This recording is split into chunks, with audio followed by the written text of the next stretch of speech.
हेडलाईन्सचे प्रायोजक आहे NBC bearings, लांब पळण्यासाठी।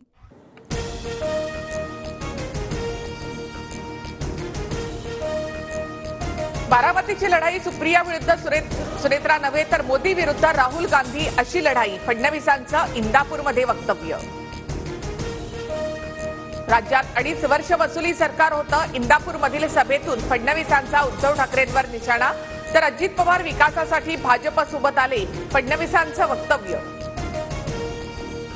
आपण महायुतीचा धर्म पाळला तर समोरच्या लोकांनाही महायुतीचा धर्म पाळला पाहिजे, देवेंद्र फडणवीसांसमोर हर्षवर्धन पाटलांचं वक्तव्य। सुनेत्रा पवारांच्या प्रचारासाठी उपमुख्यमंत्री देवेंद्र फडणवीसांचा इंदापूरमध्ये रोड शो। सुनेत्रा पवारांना उमेदवारी जाहीर झाल्यानंतर फडणवीस प्रथमच इंदापूरच्या दौऱ्यावर। छगन भुजबळ यांच्याकडून नाशिक जिल्हा बँकेचं कर्ज भरण्यास सुरुवात। 28 कोटींपैकी 6.5 कोटी रुपये कर्जाची परतफेड।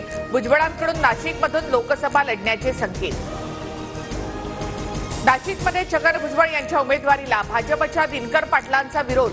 दिनकर पाटील नाशिकमधून लढण्यासाठी इच्छुक। नाशिक, रत्नागिरी, सिंधुदुर्ग बाबत शिंदे गट आक्रमक। उमेदवारी जाहीर होण्याआधीच हेमंत गोडसेंकडून प्रचार सुरू। पूर्वतयारी महत्वाची, गोडसेंचं वक्तव्य।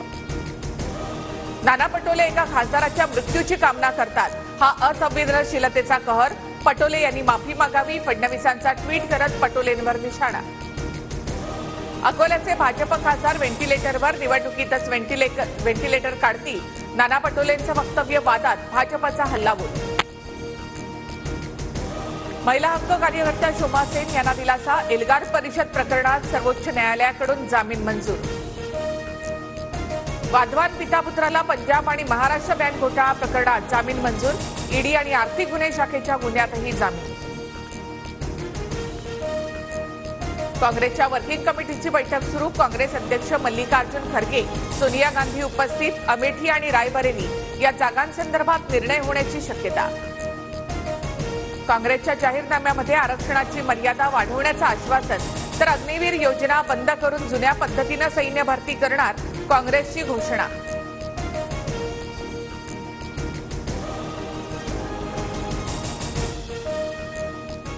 हेडलाईन्सचे प्रायोजक आहे एनबीसी बेरिंग्स, लांब पळण्यासाठी।